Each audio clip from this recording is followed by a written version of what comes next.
So welcome. I'm Hester Tinti-Kane. I'm the CEO of EdTech Times, and we have a fantastic panel this morning.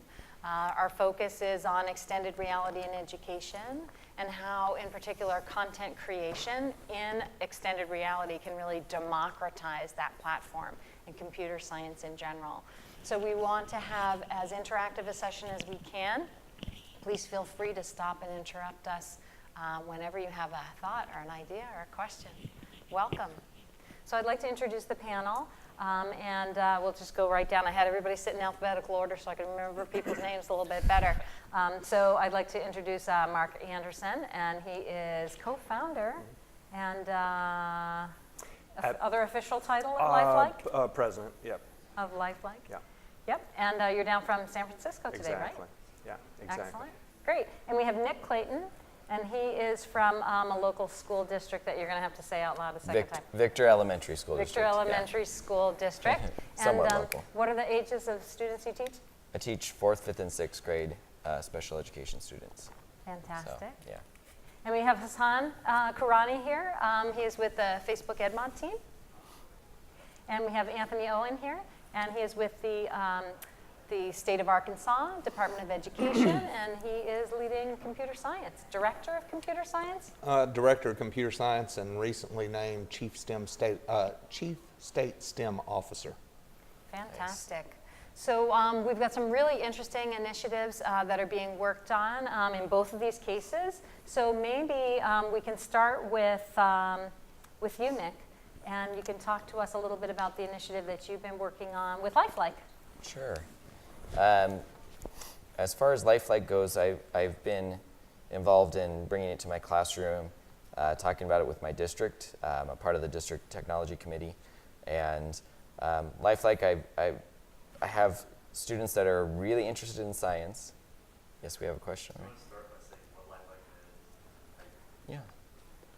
Yeah. Yeah, Lifelike is a online digital 3D model for science, math, all different kinds of curriculum.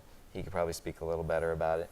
But it has online digital models that are labeled, and you can touch those models and move those models around either with an iPad or different devices. Students can access the models. Teachers, there's a curriculum that goes along with it as well. So teachers can actually teach and have the models embedded into the curriculum as they're teaching it. But then students can actually see those things in real life and see them as digital products and touch them and move them around. But I've been using it in my classroom, and I've also been working on virtual reality and research in my classroom. And so they kind of are pushing into the higher end virtual reality right now, hoping that they get into the lower end as well soon. But they've also been, they came to my classroom on Friday and brought their higher end, the HTC Vive, and my students got to experience it, and HoloLens as well, which is pretty amazing. A little out of my price range, but they got to experience it and see the models and walk around the models and walk through dinosaurs, walk on the top of the International Space Station. So it's a future that they're going to be in and a reality they're going to be in. So it's pretty important to have that in my curriculum every day. So before we dive in a little bit deeper into what Lifelike is and all the details, and thanks for the prompt, can you just speak, Nick, a little bit to why extended reality in your classroom? What's the goal, really? As far as the goal, it's giving my students, first of all, they're special education students, so giving them any way possible to learn the content that they might not learn in textbooks or may not learn in just the regular curriculum that's pushed through in my district. They really need those extended activities or those activities that are more hands-on or more just things that they don't normally learn in the normal way. So it's really important to me to include this content, 3D, digital, VR content, where they can experience something that they might not experience in their everyday lives. And I also work in a very high poverty district, so they don't necessarily always even get out of their city a lot of the time. Mm-hmm. So it's important for me to give them experiences that they might not normally get. And even in their near future, in their academic future. And I think it's really powerful for them, and just to see that wonder and excitement in their eyes. So, Cool. excitement for learning anytime is pretty important for teachers. So, Absolutely. So Mark, can you just tell us a little bit more about Lifelike, your organization, how long you've been around, and what it is that you are bringing to the table? Sure, Hester. Good morning. So basically, Lifelike, as Nick was saying, so we are a digital platform for students to learn and create in 3D. And so we've been we launched our platform a couple years ago, and this platform, I should start with the definition, which is you have heard or will hear increasingly this phrase XR, as Hester was saying. So it's a shorthand now for, we take it as interactive 3D models, augmented reality, virtual reality, mixed reality on HoloLens. There are a number of virtual realities out there with a number of headsets for that experience, that reality. That's the world that we live in. And basically, that's all that we focus on. We were born out of XR. We were born out of these 3D worlds. And why were we born out of there is because one of our co-founders is dyslexic. Andre is dyslexic. And so when he was a boy, he was in middle school, and he was so frustrated just learning from textbooks. And he was like, well, there's all this text, drowning in text. He just felt there had to be a better way to learn. So it was in the back of his mind for years, and then he saw a friend of his tinkering around making an interactive 3D model, and he saw that and he said, well, that's what I wish I had as a boy. If I could have learned in 3D, that would have been really helpful. Not exclusively in 3D, of course. We all learn in multiple modes, of course, but we really believe that 3D learning has been shortchanged for decades. The last thing I just want to mention is, our belief is all change around the world in education is driven, at the teacher level, it's driven by inspirational teachers. I had the privilege of being in Nick's class for a half-day Friday. It was an extraordinary event. If I could have taken all of you with me on that day, you would not believe your eyes, except when you're working with other inspirational teachers, which you all do. I'm in all types of schools. I've never seen a higher performing group of students, more motivated, more excited, students sprinting into class because they were learning immersively that day, walking into class yelling out, awesome, jumping up and down, waiting for their turn. One boy sadly was crying at the end of class because he couldn't get a second turn. And this is a group of special needs students. So what Nick is doing in his classroom is you'll find in about 3 or 4 classrooms, 3 or 4% of the classrooms around the world, but it's teachers like Nick driving all the great change. That's awesome. Great. So now, Anthony, I'd like you to share a bit about your initiative and the goal as well, and then we can have Hassan fill in what Facebook's bringing to the table for Arkansas. Sure, wonderful. Thank you for having me, and want to just say thank you to Nick. Coming from State Department, it is truly the teachers that make the difference for our students. I'll first just briefly talk about the CS initiative overall for the state of Arkansas. So Governor Hutchinson, when he ran in 2014 for office, promised to bring he calls it computer coding, to every student in the state of Arkansas. And that's a branding, just like we have code.org, not computerscience.org, but coding, we all know that it's just a subset of it. As we started building out the initiative, we really found fertile ground across the nation of the ability to jump to the forefront as a state and bringing something like this to every student.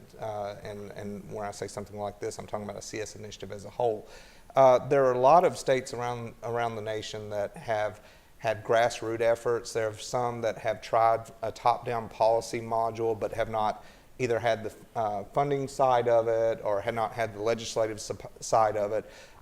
So one reason Arkansas has been so successful is honestly, between our strategic plan that we developed out, which kind of outlines our goals and objectives for the first 10 years initiative, we also focus very heavily on Code.org's policy suggestions from a top-down state level.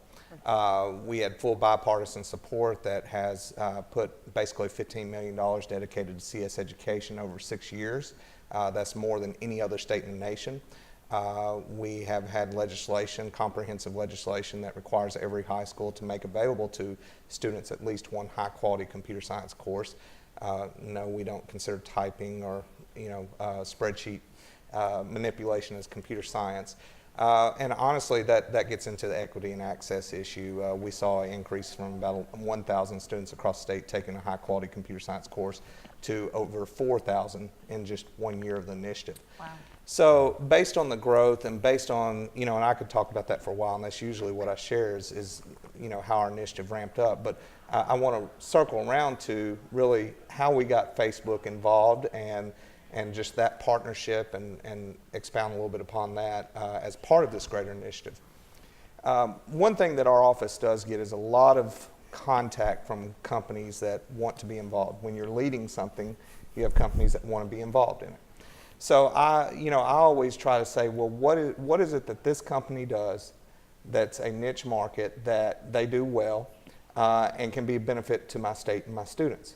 So we're setting in, we start having meetings with Facebook executives, and after about the fourth meeting of Facebook VPs flying out to Arkansas, we're sitting around a conference table, and we had started these conversations of TechStart providing a small pilot of schools, say 20 schools with the full VR kit, maybe 40 schools I think was thrown out at one point. So we're talking somewhere around a $40,000 donation, which, is great. I wasn't going to turn it down if that's all we could get. But I'm sitting here looking across the table at these VPs, and I just finally, I'm a lawyer, so I sometimes I'm a little more blunt than I should be. But I said, y'all have spent more money in traveling to Arkansas than we're talking about the entire donation. Let's stop talking about 40 schools. Y'all are Facebook. And they said, well, what do you want? And I said, well, I want every first meeting there, they had said that, I said that I want every high school in the state of Arkansas to have one of these kits, and I knew that was my end goal. But sometimes you have to play that mouse a cookie game. So, I said, well, y'all have said that your organizational goals are to meet students or provide this equipment to students in the highest need areas. And I said, we have a metric that we use, free and reduced lunch. I said, what if we gave every school in the state of Arkansas that has at least 50% free and reduced lunch students one of these VR kits? And I said, but I want a second kid for our East Initiative. And I'll let Hassan talk a little bit more about our East Initiative, because hearing it from an outside perspective is always so much more exciting. I love East, by the way. So they actually agreed. In that meeting, they said, how many kits are we talking? I said, well, we'll need some for training because we'll need to train these teachers. I'm not going to just put equipment in there. And they said, well, how many? I said, 500. And so these are $2,500 kits, basically. So just right off the bat there, we had a sizable an agreement for a sizable donation to the state and the students of Arkansas, but we had already worked out a training plan, a way to distribute those systems to the schools to ensure that they're actually being used, not just equipment set in the closet collecting dust. So we see those kits and VR XR as a tool in our students' computer science bag of tricks, so to speak. We're not developing a whole course in the state around XR or VR. We don't want to do that as a state. We have our computer science courses, and we want the students, since we don't write that they have to learn to a specific platform, we want our students to incorporate as needed or as warranted the development of content for those VR kits or for other XR mediums as warranted in their educational experiences. And honestly, our end goal for this is to have our students have, a larger proportion of our students have access to this and have been, had experience programming for these platforms. So really, they're kind of on the front end of where mobile smartphone app development was 10, 12 years ago. Right. So Hassan, let's hear from the Facebook side what this initiative looked like. Well, first I got to talk about East. It's a mandate from Director of STEM now. Is that it? Mm-hmm. Yeah, so can't Chief State STEM Officer. Yeah, can't skip on that one. Well, East is awesome, and definitely want to talk about that because it's been a huge part of the initiative. I think it stands for Environmental and Spatial Technologies, and it's this program in Arkansas that runs an elective course throughout their high schools, and they have a really interesting model where their teachers are actually aggressively referred to as facilitators instead of teachers, and the students are driving a lot of the projects. And what their goal is for the year is to just build something that matters to their community. And it's incredible to see what they end up making. We were actually just at their conference that they have. It's like a giant science fair about 2 weeks ago. And some of the things that I remember seeing is that these students independently decided that they were going to build something to help out their facilitator. She is missing a hand, so she only had a wrist nub. So they 3D printed a prosthetic hand that she could put on, and when she bends her wrist, it closes that prosthetic. Other students created this like alert mechanism that tells cops when a baby has been left in a car seat so that they can go to the car, find it using GPS that they put in that, and then save the baby. And it's incredible that the way that this is happening is these high school students being told, like, go find value to add in your community. So definitely had to give a quick plug for East before I jump in. But from the Facebook side, that's the type of stuff that we're really excited about. Like, we want to empower the next generation of content creators. And with VR, that's pretty much a greenfield. I mean, the space just became very accessible to consumers, to schools, to different people. And a lot of our work on the EdMod team is focused on how do we get people to create content with these cutting edge technologies. And I mean, we've had a blast doing that with Arkansas so far. I don't know if there's more specifically that you want to dive into or anybody else wants to hear. Facebook want to partner with my classroom. I'm creating content in VR, so honestly, no.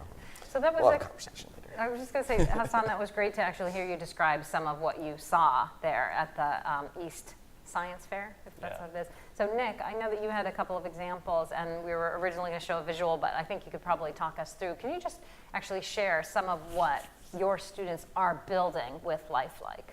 Yeah, with Lifelike, Lifelike has some really interesting features on it. There's one feature where you can actually see the models in augmented reality, so you can see the models that you turn the camera on. Either on, my students have Chromebooks, but they also use it on iPads, and they can turn the camera on and see the model in the space that they're in. So they see, like, they can have a bug sitting on their shoulder, or they can spin the planets around, or see, whatever it is, whatever model they're using, they can see it in real life. And so I kind of challenge. I have a student who's autistic in my classroom who just runs with Lifelike.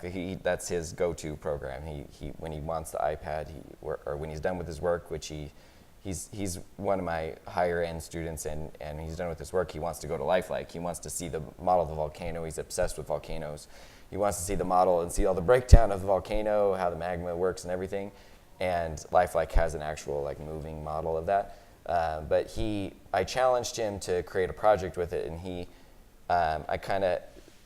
were learning about seasons at the time, and there's a model of a leaf, and he actually took the model of the leaf and went outside, turned on the augmented reality, found a tree. It was winter at the time, and found a tree, or fall at the time, and found a tree that had no leaves on it, and took a picture with the leaf in the tree, and then he put it onto slides. You can actually save it onto Google Drive, which we have, and he put it right from the slides right from the picture onto Google Slides, and did a presentation and talked about leaves and the seasons and all that with the Lifelike pictures that he was doing. So he's creating this digital project with the models that they use. I use all kinds of programs for VR creation, but it's having that in real life and having those models in real life it just makes more of a connection for my students. So that's part of what they're building. The more they're talking about it, the more I want to get them into 3D development, like actually building and creating 3D models. But it's kind of on the higher end of their understanding. But I think that's kind of where I'm leading into having them become sort of 3D developers in elementary school, hopefully. So we'll see. So before we move on to sort of the next things that I wanted us to be able to share, anyone here in the audience want to ask a specific question about the work that you've just heard about happening here in California, happening in Arkansas? Please. Question for Nick. So I can see this being very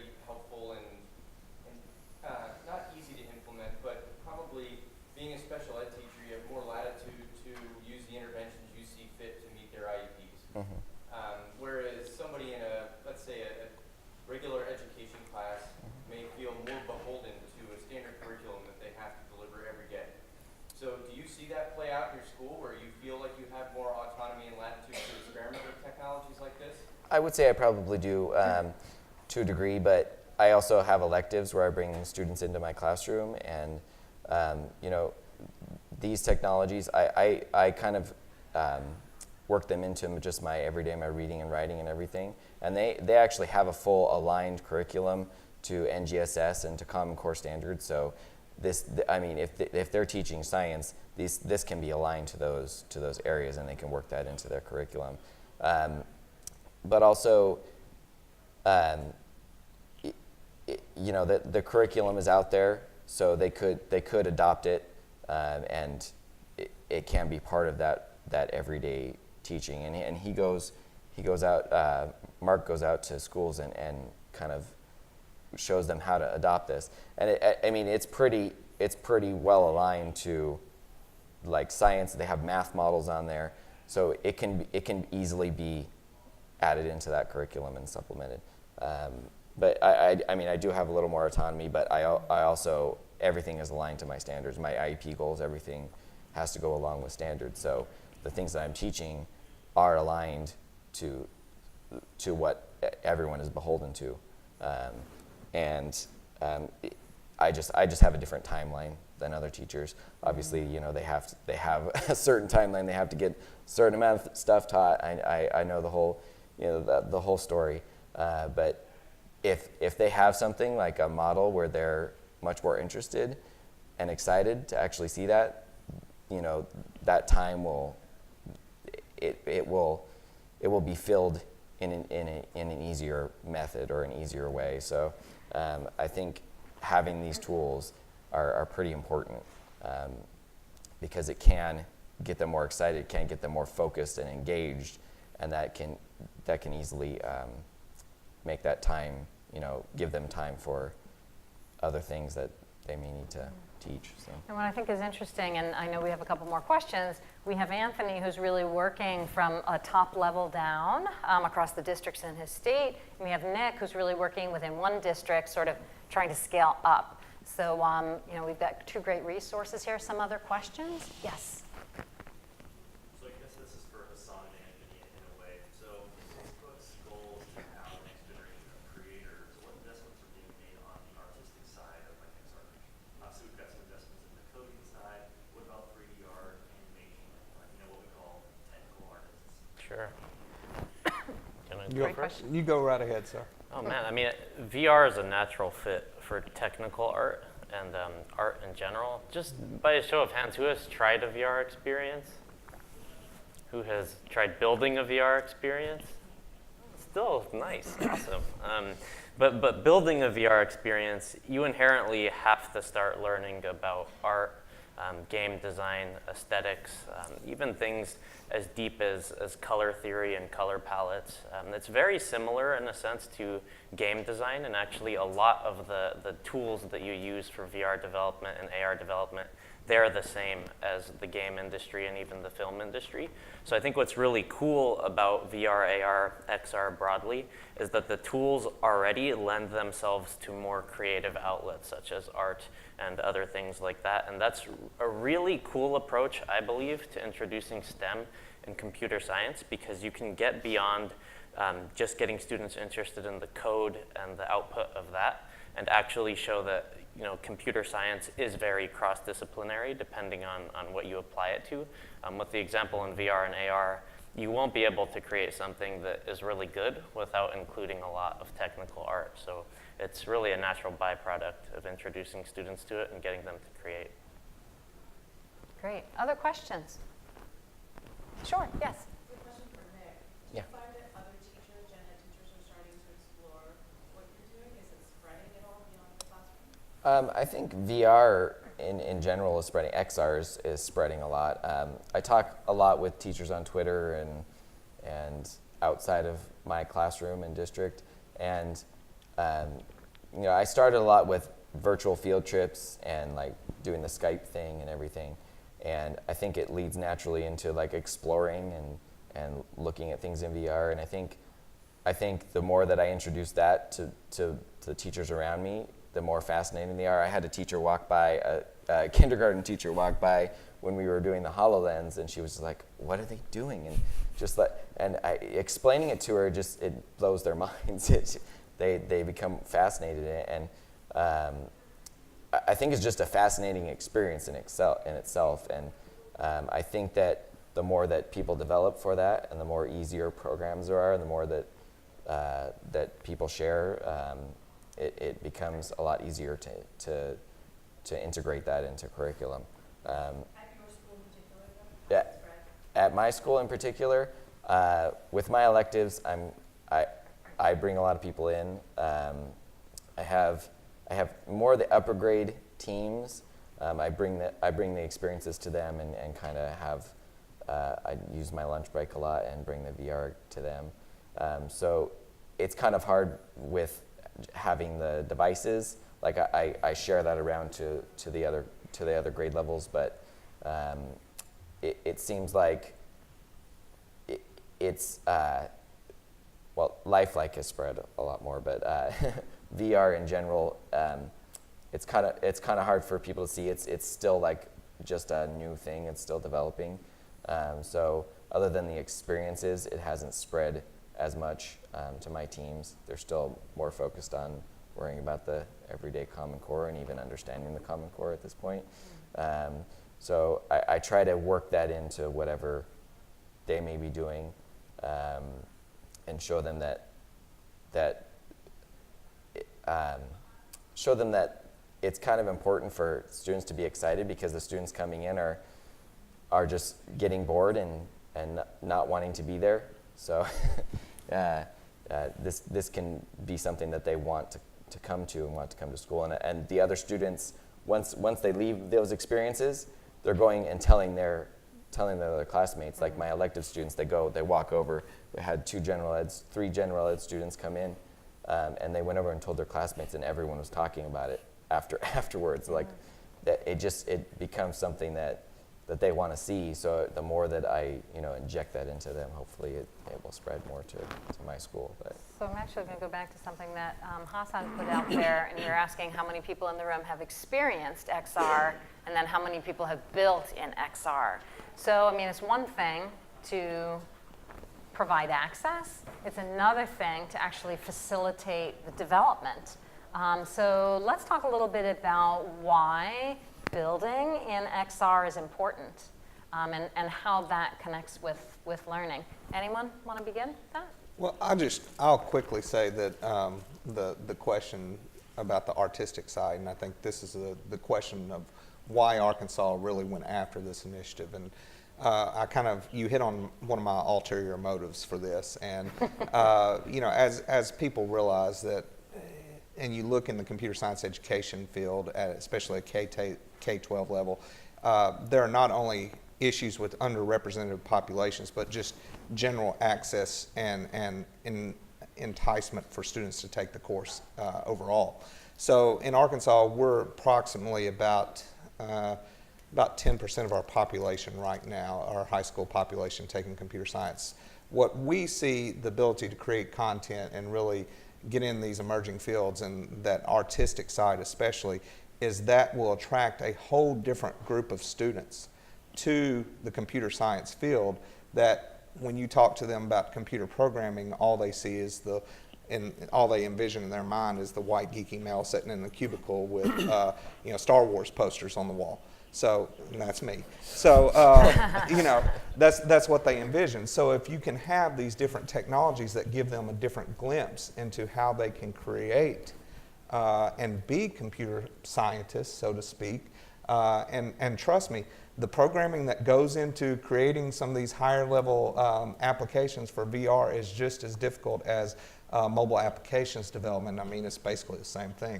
So we see that as not only the ability to, in general, attract more people to the computer science field in the state of Arkansas, but we also see it as another method by which that we can close, hopefully, and I'm painting sort of with a broad brush here, but by making it more approachable by everyone, we also hope to close some of those underserved population gaps, that they may not see computer coding as their niche, but they may see and say, hey, I'd love to create games for the VR Oculus, for the, you know, or the, you know, the other part that we leave out talking about so often, but part of Facebook's donation to Arkansas was every school also received Ricoh 360 camera.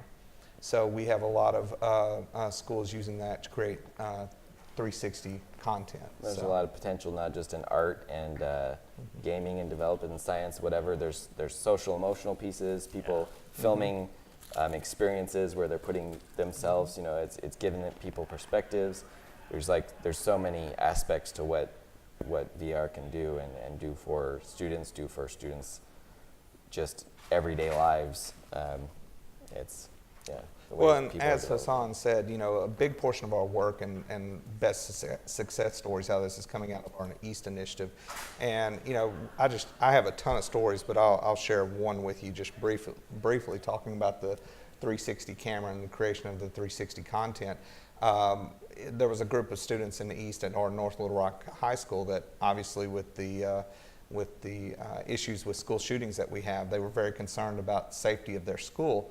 So what they actually did was they created a 360 walkthrough of their entire school. It's not public information because that would actually be more detrimental, but they turned that over to local police, walked them through how to use it, actually donated from East to the police station tablets for them to train their officers on and how to access the building and different modes of access and things of that nature. So they're always looking for ways to give back to their community, and this is just another way that they can do some unique things. That's funny that you were talking about that story, because I was talking to someone who works in schools with VR, and he was talking about having an active shooter simulation in VR for training purposes for teachers to actually not have the actual shooting happen, but have them in a prepared state for when that active shooter thing happens. It's pretty amazing the possibilities that you can use that for. So. By the way, I have bling for people who ask questions.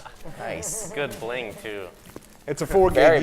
It's a 4 gig USB. It's an Arkansas Also a thing. good arm. Don't throw it away thinking it's just another lanyard. It's actually got a USB in it. So let's hear from Hassan and from Mark, from a national perspective and from your organizational perspective, what you think the content creation in XR is bringing and what you hope it to bring. Jump in. Sure. So we're in classrooms every week, and what we see is right now students are creating, using our augmented reality to create videos that they're then sharing with themselves, with students, with their teachers as part of their homework. And this happens all the time. This is what Nick was talking about earlier. So for us, we think it's important because if a student is creating, they're learning. And what we now are working on is we're actually, we have a beta going on right now. We partner with Unity. I'm going to explain this. I don't code myself, so I'm going to explain this at a level that I can understand. So if a student wants to create a website if they want to create their own website, they need to know how to code in HTML and CSS is what's typically used. If they want to create their own app in 3D, then they're very commonly using Unity. Now there are other engines out there that can power this, Unreal and so forth. But what we're doing is this feature that we're in beta in right now and that we're launching in a few months, when students will go ahead and create in Unity, publish to our Lifelike platform, and then their work will immediately show up. Well, we're doing two things. It's making the publishing process about 50% easier. And number two, is going to immediately then publish online. And then secondly, in virtual reality on HTC Vive, and then also in mixed reality on the Microsoft HoloLens. So this is the first of the world type of feature that we're launching in about 12 weeks. And this type of creation, this I can tell you from being in classrooms every week for the last couple of years, this is the single biggest, the ability to create is the single biggest request that students have. They love consuming the content, learning in 3D, teachers love teaching in 3D. It is more powerful in a lot of ways, but the ability to create is what they desire the most. Cool. Hassan? Well, I love everything that we've said so far. I mean, Anthony talked about how students, they have that natural drive to create things that help their community, and I do agree that the creative expression is a lot of what we see in terms of feedback from students that are driving them to be excited about the technology. So I don't have much to add there, but I do think that taking a historical perspective of how this all pans out potentially in 5 to 10 years, like that excites us too. Because on our team, we do strongly believe that 5 to 10 years out, AR and VR are going to be very useful, like throughout society and in a lot of different verticals. We don't know exactly where or how, but we're confident that that will happen. Something that is less clear is whether or not today's high school students and aspiring creators are going to be prepared to contribute to that. And I think that's a really important thing for all of us to own. Because if we make sure that they can contribute, then the future changes. They go to college, or maybe they jump straight into the workforce and they start contributing immediately. Teams start to look more diverse, more people are in the conversation and in the room and actually influencing not just the direction of the technology, but the applications that are created. And so that's really important to us. When we think about the current tech space, it's easy to see that, when the internet first took off, when mobile first took off and so on, we weren't always thinking about like all the different ways that it could pan out. We didn't have all of the opinions in the room. But I think that as a society and historically, like we don't need to make that mistake again. We actually have a chance to see that this could end up being a really important technology. And given that's going to happen, we really want young students to be creating for it so that they can be a part of where that goes. I think I have something to say to that too, is that the reason that I do all this technology or work with all this technology in my classroom, coding, robotics, all this other stuff, is because that is a language that my students understand. Yeah. Technology is something that they speak through really well. And I think that starting them with that, even talking to students specifically, they have so many more ideas with that technology. Teachers, they actually are talking to their students now to fix computer problems, it's just something that they understand. They're born with that knowledge. So having them develop in that is just really powerful for them and for their education. So. It also leads to, I just want to chime in, building on that, an interesting challenge that we see with different classrooms. There are some classrooms where it is very teacher-driven and the teacher wants to drive a lot of the programs and whatever is happening. There are others that are more similar to the East model where the teachers hand it over to the students and they drive the progress. And I think that managing those two and contributing to them is really, really tricky when you're working with something like VR that changes so rapidly, because the skills that you need to stay on top of it are always changing. So even if we do professional development or a training 1 month, the space could totally change in about 2 or 3 months. And so it leads to this really hard situation where who should kind of be driving the way forward on this inside of a classroom? Should it be a teacher? Should it be the student? What we're finding is that it changes based on the classroom, but I think that's something that's interesting to think about. Just wait until the Oculus Go comes out. Yeah. Changing again. So I'd like to bring it to the room again. Yes? I mean, just to comment on what you just said, ideally it's a collaborative learning environment where teacher and student are learning and building and creating together. Yeah. Continuously, right?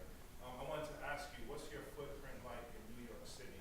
Are you in New York City schools? Some of our team is in New York. I'm a school principal, so I would love to chat with you after this to talk about a possible partnership. It's great for Arkansas. Congratulations.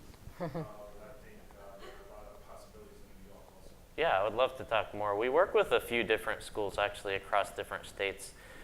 So we actually work with some schools in New York, but it's on a per principal, per school, per teacher level, so we could talk more about bigger collaborations. So other questions? We've just had some interesting things brought up. The mention of professional development. Go ahead and hurl it. Crucial catch. Nice. So professional development, teacher-led, student-led, the idea that this is actually a new language, that maybe the students speak better than the teachers. Yes? I'm wondering,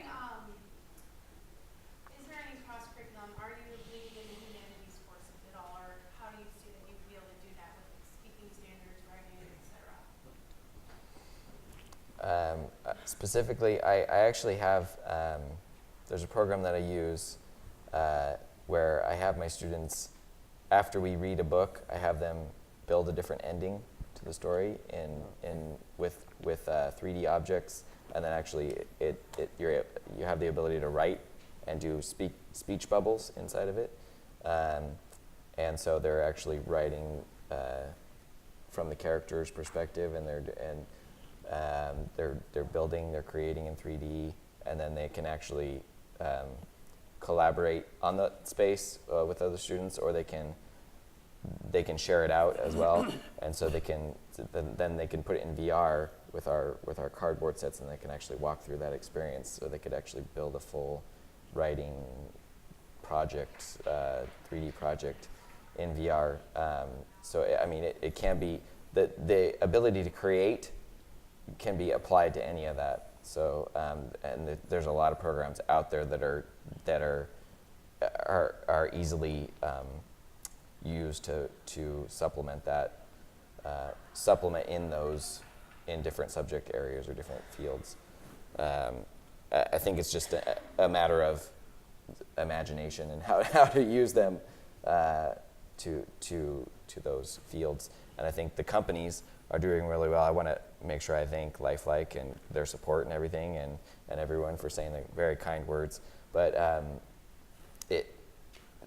you can even put it to the companies. A lot of the companies, if you reach out to them on Twitter or whatever, they will literally develop things for you, for the teachers. For the Merge Cube, which you can do in VR, you can reach out on Twitter, and there's developers out there that work closely with Merge, and they'll develop things for you. There's a social emotional learning app for that in VR. So it's just a possibility of imagination and how you can implement this and work it into the curriculum. So I would also add, so there's an inspirational teacher we work with called Tammy Dunbar. She's in Manteca, which is Central Valley, so John Steinbeck country here in California. And what she has just started using is she's also using augmented reality with her early English learners. And so what she's doing is she's giving them a word or a sentence. There's a slide it's the last slide of a presentation that I'm using later today, but it's it shows this is a monkey, and it shows a boy. He has taken the monkey and created an image in augmented reality with him next to it, and that's how he's learning it. So it's bringing it to life for him. And then there are other, this is a leaf, this is a tree, this is a heart. And so it's a way to really drive active learning for early English learners. The research company that I work with for VR, they also, they found that VR works really well with learning languages, like just being able to immerse yourself in a language, like have that immersive experience. They found that a lot of people use it for learning a second language or learning languages. So there's a lot of possibilities out there, I think. So we have another question back here, yeah? So I'm involved in the state level education policy. I'm all with you, so I support the idea. There are two groups I want to think about. One, how do you work with families who are not only not technologically savvy, but they see VR as just like a really new, possible dangerous reality? How do you build in comfort level for them? And then number two, how do you convince educators that you should come on board, but by the way, this is not going to be a testable item. You're going to be accountable for 3 years down the line. Let's see that as well. I just want to add, just as part of that, I think that Lifelike's work in the libraries is kind of an interesting way to introduce the entire community to how extended reality can be an educational experience and not a scary experience. So I would love to hear you speak to that, but then I'm sure that others have ideas too. So I'll start exactly there because these gentlemen have more expertise to answer your specific question. But so I agree exactly with the way that you described that. What we see, so when we're in, even though the majority of the students that we work with every week, every day, are general education students, we have a big heart for working with special needs students, for also working with at-risk students who are in alternative schools, and we work a lot with Title I schools, and so basically we hear the same thing that you've described. So what's happened is in these schools that we're going into, they're using typically, every school has either Windows or iOS or Google Chromebooks. They have one of those three or some combination, every school in America.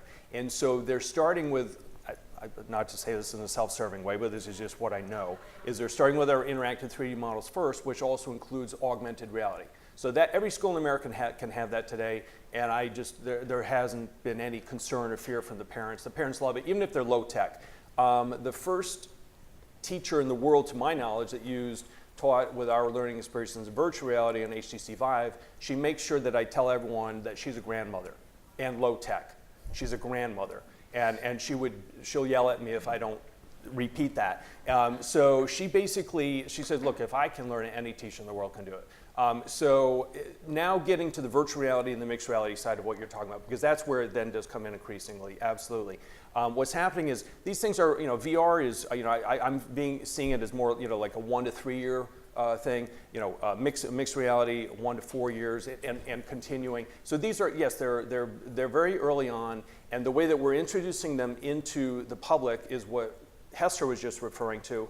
We're part of the California Library Association pilot. There are already 100 Oculus Rifts from Facebook in 100 public libraries across the state of California today, and 60 HTC Vives, 40 more going out in the next 4 weeks. And then there's a content portal that's being launched to support this with free content for 6 months. So there's going to be 200 public libraries across the whole state. And that's how we're introducing it to families. One of my favorite photos of the last year is a cowboy in Nevada wearing his cowboy hat. He had to take it off to go into virtual reality. And he's a grandfather. And just the last thing I'll say is that we're also working with the state of Nevada. They're doing the same pilot, going to 11 public libraries across the whole state. I did a future careers family night at my school. I organized a family night and had the families come and experience the HTC Vive and experience Google Cardboard and kind of showed them what we're doing, and they just became fascinated with what it was. So I'll just quickly say, I think your question speaks to the teacher and the support at the local level. So we have some communities that have done a great job exactly doing what you've asked of involving the community. In fact, there's one in particular that I'm thinking of, that they have a Googled sign-up sheet for their Facebook-provided VR kit for people from outside the community to come into the school and experience VR using the touches and all that it brings to them. And I mean, what better way to get that's a great way to get parents into the school for something positive. Quite often we only see parents in schools when it's about something negative, especially at the higher grade levels. So I think that it falls back on creating a culture in technology. Where I grew up, the few computers that were in our school, students weren't allowed to touch. We sure weren't allowed to tear apart. And I walk into some labs today, and you walk in, the teacher's got the kids sitting there taking the computer hardware apart to see if they can put it back together. And, and that's the type of culture that we're hoping to replicate across the state of Arkansas, that thought process that this technology is not going to, the students aren't going to learn about this technology. It's sitting over in the corner collecting dust. They've got to get their hands on there. They've got to get dirty, and they've got to really experience it. And that's one reason that we wanted every high school and now have every high school with one of these kits. Great. Any other questions? I'll do better throwing this one.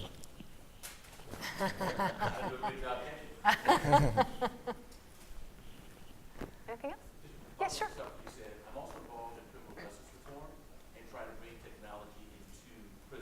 You just said something that made me think differently. Are you involved with either juvenile justice or adult facilities? They often don't want to allow technology in for all the reasons. They often say it's because of porn. I'm like, it's too late for that. That's already in there. yeah. But the virtual part, there's something there. I don't know if you're involved in it or not. Yeah. So we work with, I would say, one step before we work with alternative schools where there's what's called the Marin Community School. It's in Marin County, and this is the last chance for high school students before juvenile hall, and sometimes the first chance for them when they're coming out of juvenile hall. And I had the privilege of teaching in there one day. Facebook's Oculus Rift was there as well. I was using HTC Vive and the HoloLens, and then also Google Tilt Brush, being able to create and paint in VR was also there. And the teacher told me two things before I arrived. She said, number one, just expect a really low turnout because, 3 or 4 students. Because these students, school's the last place in the world they want to be because they've been through so much trauma. These are, it'd just break your heart if we knew, heard all their stories. They've been through just so much, they may have PTSD, problems with drugs and alcohol. It runs the gamut. Number two, she said they're going to be entirely disengaged. They're just, because they don't want to be here, right? Or they just, I showed up, one student showed up high, and just the protocol is his, the police had, his officer had to show up. And so showed up, and it was PAC class, number one. And I said, what's going on? And the teacher said, we made the decision to tell them that they're learning immersively today. So they all wanted to be here. Number two, it was the most excited, engaged class that I've seen. I've never seen more excited. And I asked her, so how does that happen? She goes, this is just, we as a community were able to reach them through immersive learning by learning in 3D in a way that we've just never been able to reach them before. Great. Okay, so we basically have 1 minute left, although we'll stick around and answer your guys' questions. Final thoughts? I mean, I think that there's so much, and Hassan, I think you touched upon it in terms of first we have the web, then we have mobile, now we have XR. So final thoughts on the great promise of XR in education? Maybe start with Anthony and work back this way. There are really just two sides, just quickly. One, you're talking about content development or consumption of information. There were statements that the TV would replace Latin teachers back in the 50s. Well, obviously that didn't happen, and Latin's dead now. So don't look at XR as the tool that's going to solve all the education problems of the world. That's why we say it's part of that toolkit. Look at it as a new way for your kids to experience creating content. Great. Just adding on that, really just putting everyone in position to be an infinite creator instead of a consumer. I think that's the greatest promise. Nick? I think from hearing a lot of the comments, VR kind of helps with perspective, and a lot of the focus with the research was from perspective, and I think that giving students another perspective, utilizing technology, which they know is pretty powerful. So I think that's a good future. All right, you got 6 seconds. And the last thing I would say is engagement is critical, of course. We should all be focusing on that, but I also believe we should be raising the bar, and that the bar should be excitement as well in the classroom. Thanks, everybody, for coming and for your questions. We're happy to Thank you guys. stick around. Make it rain. Thank you.